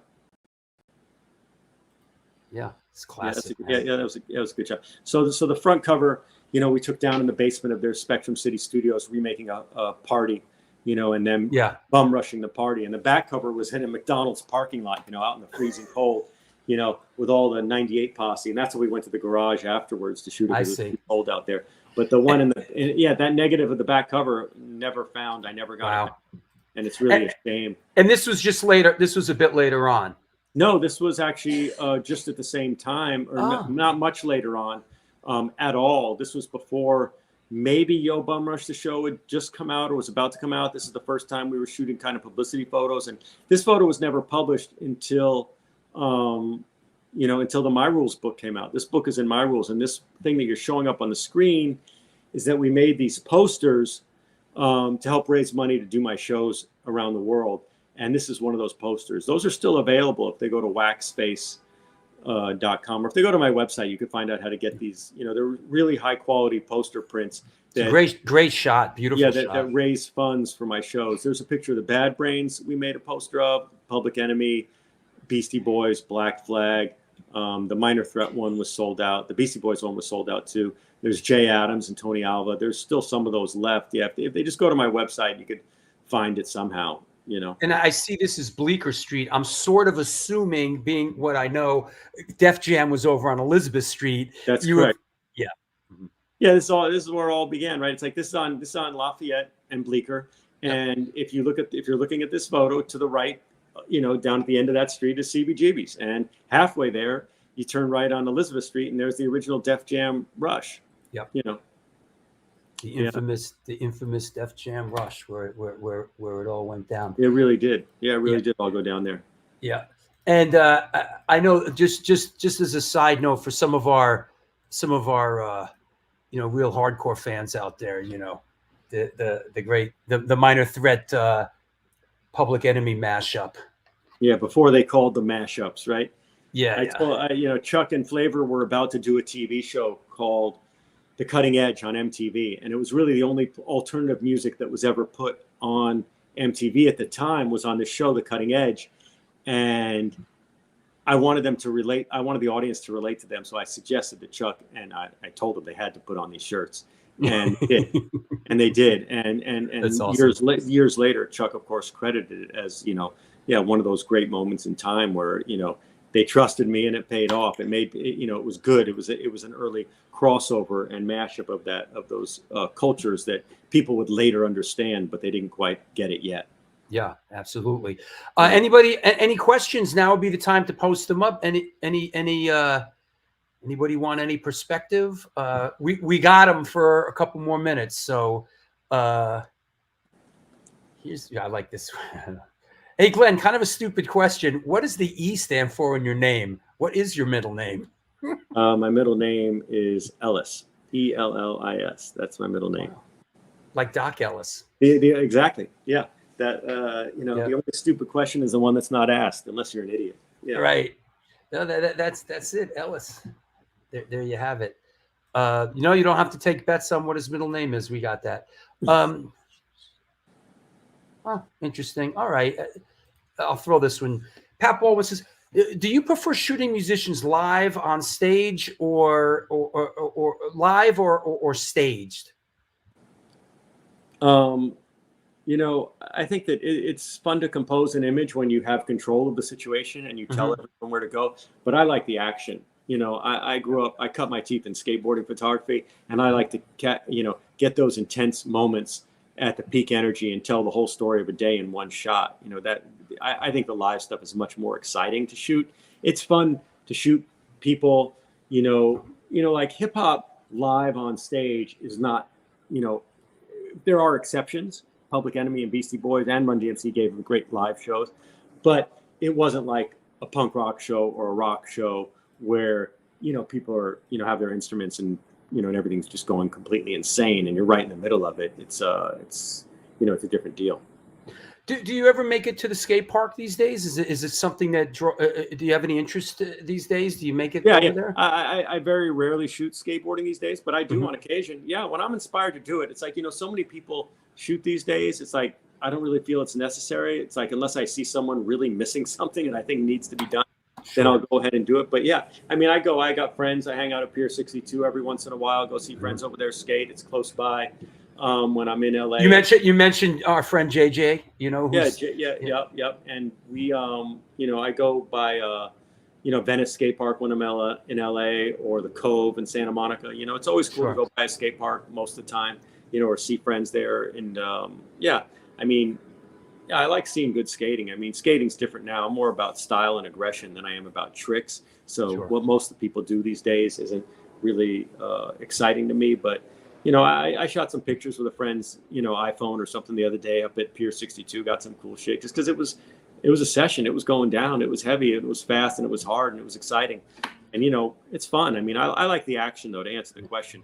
The posed photos, it's fun to get, to get people's personality and to make a nice composition out of it and to really, get that in an image is great. But yeah, I like the intense action. It's more fun. Here's kind of one of the classics right here. I had to put that up. Yeah, I don't know if it's a classic, but I like it. No, it's a great shot. It's a great fun shot of Lance and Stevie, and it's a sick, phenomenal shot. And I guess it has become a classic. To me, the classic stuff is more the Dogtown stuff. But yeah, this is only a couple of years later, and you can't beat. Yeah, that's a sick shot. Yeah, it's a great shot. And I just want to mention this, which is one of my favorites. Anybody out there? Is this available at Johnny's site as well? No, that book. So if you want that book, Fuck You Heroes, you just need to get the My Rules book. My Rules had every photo that's in Fuck You Heroes and in Fuck You 2. Most of them are in the My Rules book, bigger and better. If you have this book, that's great. It was reprinted 5 or 6 times. But the My Rules printing on the Rizzoli version of the book, My Rules is amazing. And actually every photo that's good, that's in, which are most of them in the Fuck You Heroes book, is in the My Rules book, just bigger and better in the My Rules book. And again, about 30% of the stuff that's in the My Rules book was never even seen before, so I'd recommend that My Rules one over Fuck Your Heroes. This is the classic. I mean, it was published in '94. If you got it, it's great, but it's been out of print for a long time. Gotcha. What's your go-to camera these days? The same thing I've always used, just the Pentax K1000 now. I've used the K1000 since I'd say 1985. You know, Wow. it was the one that took the place of the KM and the MX, and I just used that camera with the with whatever lenses. You know, some wide angle lens. I like wide angle stuff. I don't necessarily like fisheye. I like the renticular distortion more than the fisheye distortion, but I like a 20, 28, something in that area is what I like to use, but I don't shoot that much anymore. I use the iPhone a lot too. I'm embarrassed to say it, but I use the iPhone because it's in your pocket and you get to use it. I only have a 10. I'm hoping to get a 13 mini one of these days just to have the wide angle on it. But those are peculiar. They're pretty weird. What is this? What lens is this? Well, if I got to tell you, I mean, this is the first LL Cool J wasn't even seen when I shot this photo. He had just Is that right? Yeah, his first single had just come out, and this is the same lens that I shot a lot of my music stuff with. This is in 1985. That's a 28 millimeter lens, and it's shot in Madison Square Park. Okay. When no one had seen LL yet. He told me he was living in the subway at this point, or sleeping on the train sometimes and staying at friends' houses. Wow. At that point, if you read the essay in the My Rules book, you'll learn a little bit about these photos in this era. But I love that shot. That's my favorite shot of LL. Maybe have you seen James in the last couple decades? Have you seen Absolutely. LL? I saw last time I saw Todd was at the I think it was at the Beyond the Streets exhibition. Or I know he gave me a shout out on a video that he recently did with Eminem because they replicated the cover of that bad album cover that I shot, and he gave me a shout out online about that. Yeah, he's great. I mean, he's twice the size. He was always a big kid. Yeah, he's a huge man, and he's a great, sweet man. I interviewed him for the movie that I've been working on, a couple of years ago, and he was great. Todd's great. Todd is the name that all of us who know him call LL Cool J. Todd is what his friends call him. Here's one of I'm going to put up one of my favorites, man. This is one of my favorites. There he is in the background, right on my wall there, right from the poster for my London show. Oh yeah, yep. This is one of my all-time favorites right here. Yeah, that's a good shot. Is that Venice? No, that's right across the street from the SST office. Oh, Santa Monica. Out there in Torrance. No, that was in Torrance. Oh, Torrance. I think, whatever that area, the South Bay. Oh, that's man. Directly across the street from the SST office where they all lived on the floor, and that is the peak lineup of Black Flag, if you ask me. What incredibly crisp, vibrant shot. It is so crisp, man. It's a beautiful shot. I love this. Yeah, shot. There's another one where Chuck's leaning a little more into the camera that I know that Rick Rubin says is one of his favorite punk rock shots of all time, and he actually managed to buy a print off of me of that shot where Chuck is leaning in just a little bit more than he is in this one. But I mean, you got Dukowski, Biscuits, Rollins, Ginn, and Dez. I mean, that was peak Black Flag right there. Yeah, it was an incredible era. It was an incredible time. They were, yes, that Chuck Biscuits, who apparently, since I did the show, I had Joey from DOA on the show recently, and I asked him, whatever happened to Chuck Biscuits, and he didn't really know. Apparently, after that, a clip turned up. He's around. Yeah, I believe that. Yeah, he's a great guy. I mean, he was great in that band, Chuck. But they have a work ethic Black Flag had in that band, and I think it was hard to live up to for some people, and I think that's why he went on and ended up in the Circle Jerks and all those other bands after. Sure, Danzig. Wherever. Well, I was the one who fucking told them to get Chuck Biscuits for Danzig. Is that right? Well, who you need in this band is Chuck Biscuits. Well, no, they were looking for a drummer, and Rick had called me and they asked any good punk rock drummers I could recommend, and I recommended Biscuits. But I was also the one who introduced Rick to Glen. Because Glen didn't care to meet Rick. He's like, what do I have to do with this guy who has something to do with the Beastie Boys? Right. And I said, just trust me, man. This guy knows what he's doing. He loves what you do. And we went to Ben's Pizza over there on West 3rd, and McDougal was where the meeting was, and the rest is history, as they say, right? Yeah. And then I guess Rick got involved, and they changed the name from what I think it was Sam Hain or whatever. Well, I think Sam Hain was winding down, and I think yeah. you have to ask those guys about the history, but I believe that Rick was one of the people who convinced him to be more of a solo artist. Yeah. Yeah. What is Paul Kostabi? What's up, man? Did you ever shoot at the Mask or the Other Mask? I'm not sure what that is. No, there was a club in LA. I was too young, man. Oh, yeah. I wasn't that cool. That happened about a year before I got to LA. I see. I see. Just like I have pictures of the Ramones that I shot at Perkins Palace, but I'm like embarrassed that I shot them in 1980. It's like, if you shoot the Ramones, it has to be at CBGB's, and I was I was an 8th grader, so I wasn't there yet. Yeah. Yeah. That makes sense. I mean, that's what I think. If you shot the Ramones, it had to be at CBGB's in 1977. Otherwise, it's like, why do it? I mean, I did it because I love the Ramones, so I got some photos of them. But but it's like, is it the real deal? Not to me. Yeah.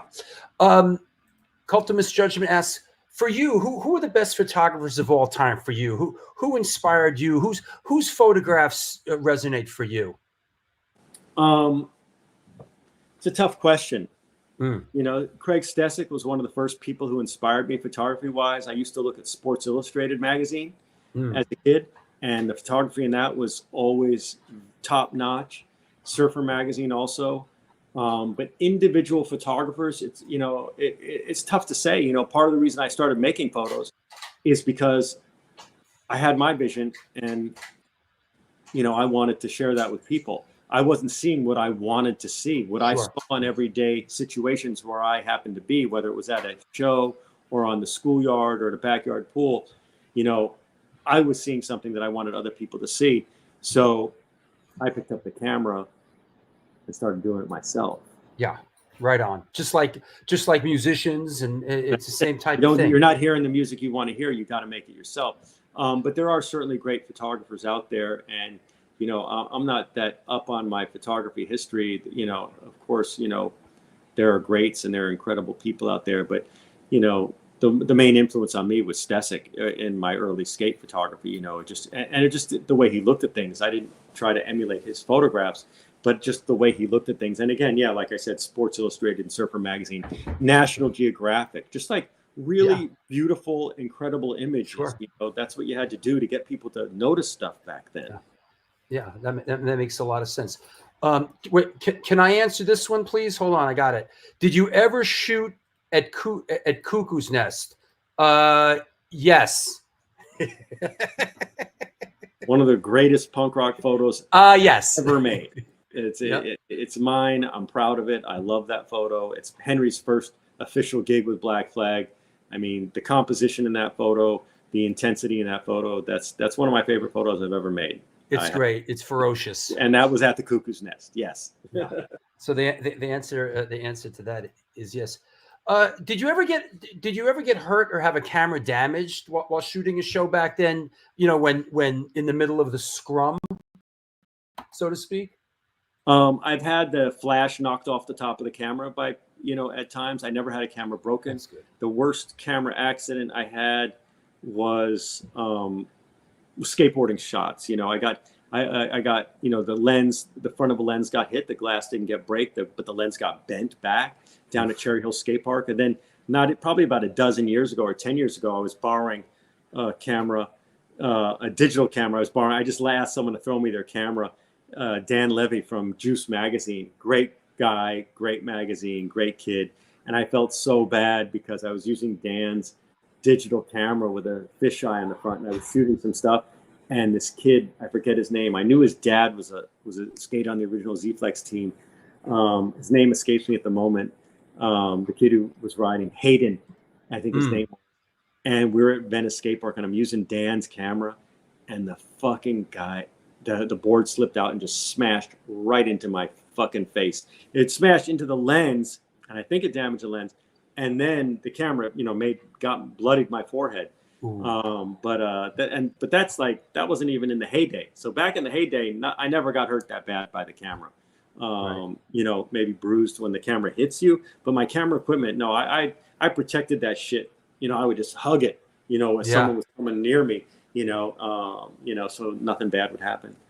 I mean, there's guys kind of here in New York. Our friend Rich Zoller, who takes shots, he's one of these guys that gets right up in front. He's right in the scrum. And I mean, things get kind of, things are physical these days. And I see him just getting pounded on. I'm like, fuck, man. Yeah, I mean, I definitely got people around me, and you get, you just got to know what the fuck you're doing. And you just out of the way, and you just move here and there. And when it's too crazy, you get the fuck out of the way. I know this isn't one of your shots, but it does document sort of, it puts things in perspective because you're there on the right shooting Black Flag.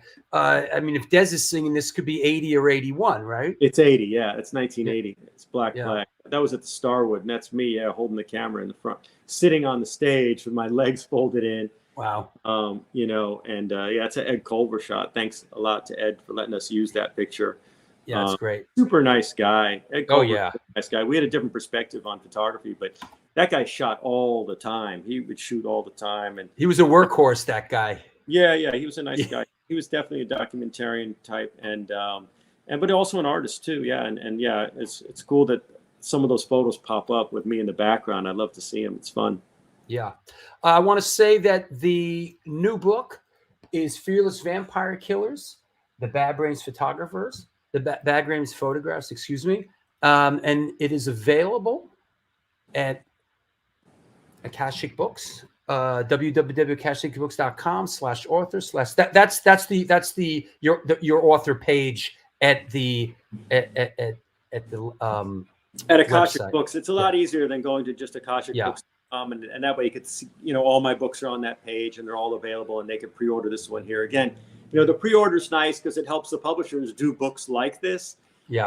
Ordering direct is great because it goes to the artists, and it's just like ordering direct when you order your punk records. It's just the same thing. It's a very DIY company. It's based on the Discord model and on our old publishing company, Akashic, and it's great. But if people want to order off of wherever they normally do, that's fine too. It's all good. Yeah.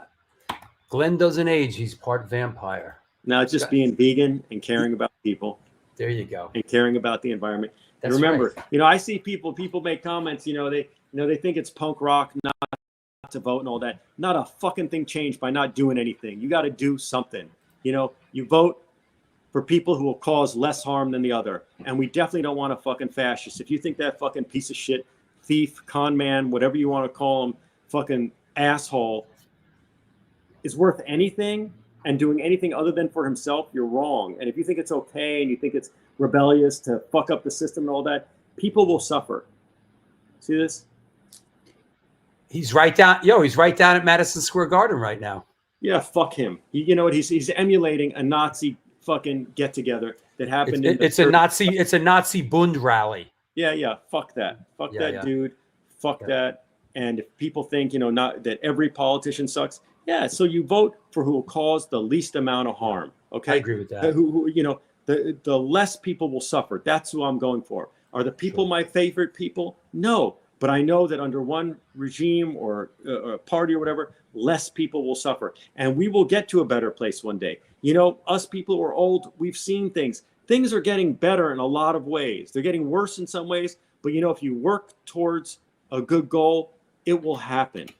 More good things have happened in the last 50 years than bad things, other than the destroying of the environment. And if you want to fucking vote for someone who doesn't believe there's such a thing as climate change, and you want to be tough and you think it's cool and tough and gangster to vote for that, fuck you. I was thinking, you and I are about the same age. We grew up, Nixon, Reagan. I mean, this isn't new. It just got dumber and dumber. Yeah. People who believe that shit are fucking idiots. People who go for that shit are selfish pieces of shit. And if you fall for their fucking con and you believe all the shit you read on the internet that everyone else is so fucking evil, and that's how you got this scumbag in place in the first place, you're a fucking idiot. You're a fucking selfish piece of shit. Fuck you. There you go. I'm here. I want the fucking earth, the human life to live well. I want people to live well. I want the most people to have the best life that they can. And I don't want people suffering. I don't want the environment suffering. Fuck it. Humans will be gone and the planet will always be here, right? There might be a big fucking chunk taken out of it if someone nukes something. But you motherfuckers who think it's cool to not vote or not participate. You're an anarchist. You're a libertarian. Fuck you. You're selfish. People will suffer if you don't make a fucking vote. If you don't fucking speak up for those people who can't speak up, you're fucking selfish. You have the fucking ability to do something and make a little bit of change. Fucking speak up, because no one has ever changed anything by sitting back and watching shit happen. That has never fucking helped. Get up, get out, and make it happen. You just do what the fuck you can. Is that right? Is that do you? Something. Oh, do hey, your something. friend Nancy Burrill just chimed in. Just do something. You don't got to go out to every protest. You don't got to do everything. Just do something, motherfuckers. Show that you fucking care about your fellow human beings. How about that? You want to be so fucking punk and you want to be so fucking hardcore that you can't even fucking vote. You're going to sit back because you know everyone's a scumbag and everyone's a shithead if they're a politician. How about more people will suffer if you don't try making a difference? Good. There you go. That said, looking ahead to the future, are there any events coming up for the book? Any as we head down the home stretch here? Anything you want to let anybody know? I just want everyone, just what I just said. I want everyone to do the right thing by the planet. I want everyone to do the right thing by their families and by the world, and not be so fucking selfish. Care about those people who are less fortunate than them. And you got to think about that. You know, all my books, all my photography, everything I do is to inspire people, to inspire greatness, to make people think and care about other people. It is all political. It might not even appear political, but it all is for the same goal. To me, that's why I did it. To wake people up, to kick people in the ass, to, you know, make them care about what's going on, to make the world a better place. And, you know, and all these fucking people that I photographed over all the years, if you don't realize that they've had the same goals as me, you're wrong. You know, you're wrong, because everyone wanted to make the world a better place, and not just for their own families, not just for their own selfish selves. We did this shit. We made this art because we loved doing it. It wasn't for the fucking money. Everyone knows that. You know that, Drew. You know, we just fucking survive, and we do what we got to do to make things good and good for more people. That's all. You know, we got the books coming out. Hopefully they inspire people. They remind people of a time that has passed that they love. It's funny. It went all through all this without a phone call interrupting us. They're all watching the show. And there's our friend Jamie from SSD just chimed in. Oh, well, Jamie's one of my favorite people on the planet, him and Angie, as well as Nancy, who just chimed in. Yeah, I'm just happy that they're, you know, everyone's listening and that it's good. Happy to answer questions. Happy to help people out when I can, when they're polite, when they're decent, when, you know, that's, you know, look, we're all punk rock motherfuckers, but I have learned in my old age to be a little bit more polite and be understanding and be accepting. I've always cared. I grew up in the fucking 60s. I grew up, you know, in a time when being liberal was important and good, and you meant you cared for other people, right? Make America smart again. Yeah. It's fucking unbelievable, the ignorance that's out there. And the motherfuckers who are ignorant don't even know it, because that's how ignorant they are. And that's sad. You know, during the previous times, you know, anti-intellectualism. I mean, what the fuck is that about? You're against people who think, who understand, who study, who read books, who don't just fucking research on fucking, you know, on YouTube. You know, it's like, give me a fucking break. On TikTok. Even worse. I don't do that. Yo, people, look at this. My proofs, they're all here. We went through them. It's not an easy process making a book. It's fun. It's good. I love making the puzzles. And if you like them, that's great. And, you know, we want to inspire people, pass on the inspiration. And, you know, it's being done. This is how we do it. You know, this is how we create stuff and we make stuff that's good and inspire people and greatness in other people. You know, Drew, I'm making the film, the Fuck You Heroes film. I don't know if it'll keep the title, but right now we're beginning to edit it. I've been working on it for 10 years. That's something we'll, you know, have done. Almost every living person who was in the Fuck You Heroes book is going to be in this film. Wow. And a couple of others. Some people that, you know, one person I could think of that I never got to shot, but I always wanted to shoot, I got in the film. And yeah, hopefully, you know, everyone will be looking for that. But in the meantime, we've got the Fearless Vampires Bad Brains Photographs book coming out in April. If you pre-order, that's fucking cool. That's great. And thank you. I hope you love it. But don't fucking start bothering the publisher if you didn't get your book before April. Because it's not coming out until April. Leave Johnny Temple out of this. Yeah, you might get a little earlier, but yeah, you know, there'll be more coming out about it. There's some other Easter eggs in the book that people will see.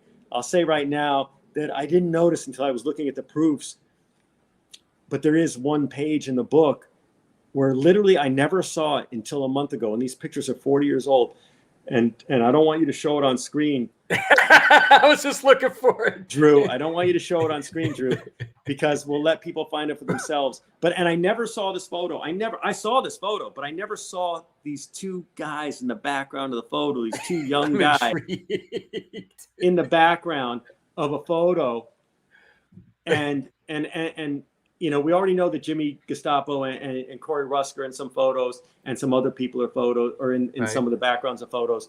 But I saw Adam Yauch and Adam Horvitz at a Bad Brain show, and they're just in the corner of one of my shots, and I never saw them before. I never noticed it was them until about a month ago when the first proofs came in. That's fantastic. So when you guys who are watching, so everyone who's watching the show, you're the first ones to know when you get your books.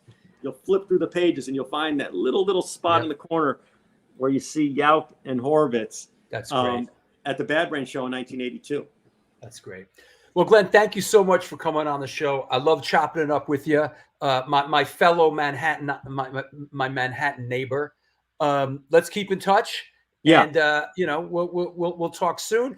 Listen, if you need a moderator for a live event, of course, you know I'm available. I'd love to do something live with you if it ever comes to that.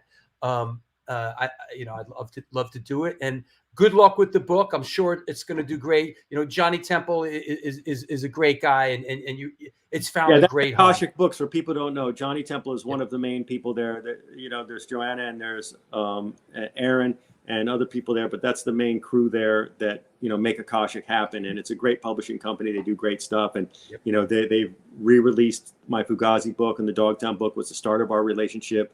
They're distributing my Idealist book and my Recognized book that I still have left over from when I printed them myself. And they're now, you know, did the reprint of and now they're doing the Black Flag book, the Bad Brains book, and the Minor Threat book. And it's just great. You know, it's a great thing that we're able to release all these photos and stoke people. And, you know, we love seeing the comments and to know that people appreciate it and that they like it. And yeah, it's all good, man. It's all good. Okay. I'll talk to you soon. Thank you. Okay. Take care. All right. Take care. Bye-bye. There you have it. Our guest today was Glen E. Friedman. Fantastic show. Thanks for stopping by, everybody. Hey, Brett Friedman, I'm going to see you. I'm going. I'll see you in front of our building in 45 minutes, man. That said, go out and buy the book. It's fantastic. I want to mention, we'll do a couple more minutes. This is the New York Hardcore Chronicles Live, and we are sponsored by blah, blah, blah, blah, blah, and Mad Vintage. Mad Vintage buys, sells, and collects band shirts, primarily hardcore. The DIY operation was started and is operated by a hardcore kid who just loves collecting and eventually got into vintage clothing, specifically the realm of vintage band shirts. They're always looking to buy out collections to either keep, sell, or trade. New shirts added daily at www.madvintage.com and posted on Instagram. Dig deep into that closet of crap and reach out to them. Help me help you. Last but not least, yo, what's up? Joe Ramini, the Texas Silver Rush, is a jewelry design firm and boutique store located in the birthplace of the Texas country music scene in Fredericksburg, Texas. They specialize in working with musicians in all music genres to design and create unique one-off pieces, as well as to style them for stage, album covers, promo photos, and social media exposure. Their client list includes Rock and Roll Hall of Famers Greg Relay, Ringo Starr, and of course, Agnostic Front. Information on online sales will be taken at their Facebook pages and, of course, at www.texassilverrush.com. Hey, want to mention a couple upcoming events. This Sunday in New York City, not this Sunday, excuse me. Halloween is Thursday, right? This Thursday in New York City, I'm hosting the White Owls Halloween Birthday Bash with Rebelmatic, Butterbrain, Winterwolf. I am hosting it. Danny Diablo's DJing. That's this Thursday. We're all going to be in costume, and it's going to be a lot of fun. A week or so after that, it is our Back to New York Hardcore Roots series. This show also is going to be in Berlin. It is Kings Never Die record release show, 45 adapters, Tree, Redwoods, and Neck Scars. Hey, I want to give an honorable mention. They asked me to shout it out. On Friday, November 15th, Judge is playing up in Providence, Rhode Island at the Alchemy. Go check that out if you are in that area. We are playing up at Cherry Street Station. That's right. We are playing outside of the New York City zone. We are playing Kristen's birthday bash. I don't even know who Kristen is, and we're playing her birthday bash. Should be interesting. Up in Wallingford, Connecticut, along with a couple other bands. And then the Lori Dorn Art Show is November 17th in Huntington, Long Island. Saturday, December 7th at Bridge 9 Records. Here we go. This is the big banger, ladies and gentlemen. Vinny Stigma and Roger Moret. I am moderating both book events, and there is a special performance that's going on after the book event. It's going to be RSVP only. The ticket link is not up yet, but keep an eye for it if you want to be a part of this very special event. That said, also the next day, I will be getting in the Matter Transporter, and we will be back in New York. I am moderating the Roger Moret with Time book at Generation Records the next day on Sunday, the 18th. Friday, December 13th, ID's playing a free show at Our Wicked Lady in Brooklyn with Ancient Domains, End of Hope, featuring Davey Gunner from Kraut, and Ill Raised. Don't forget, Sunday, December 22nd, free all ages back at our beloved Barry Electric. It is the Holiday Slamboree with non-residents, and we are doing the Virgin Voyage of My War, which is a bunch of us. We're doing songs from the American Hardcore Songbook with different guest singers. So it's kind of like a punk rock karaoke thing. Fire is Murder, Shoot the Five, and Serial Poets. That's Sunday, December 22nd. It is also a Women of the Pit coat drive. So there's a lot going on. Is that right? Happy birthday, Smug 234. That said, is ID ever coming to Boston? It's going to happen. It'll happen. These things take time. That's right. Judge in Rhode Island. What is my favorite Glennie Friedman photo? I'd say that Black Flag shot that I put up of that lineup with Chuck Biscuits playing drums. That was an incredible lineup for Black Flag. Fierce lineup. That said, thanks a lot, everybody. It was a fantastic show. We will see you 1 week from today with Alex Kynan from Cause for Alarm and Agnostic Front. Tell your loved ones that you love them. That is very important in this short life of ours. Do good things, and good things will come to you.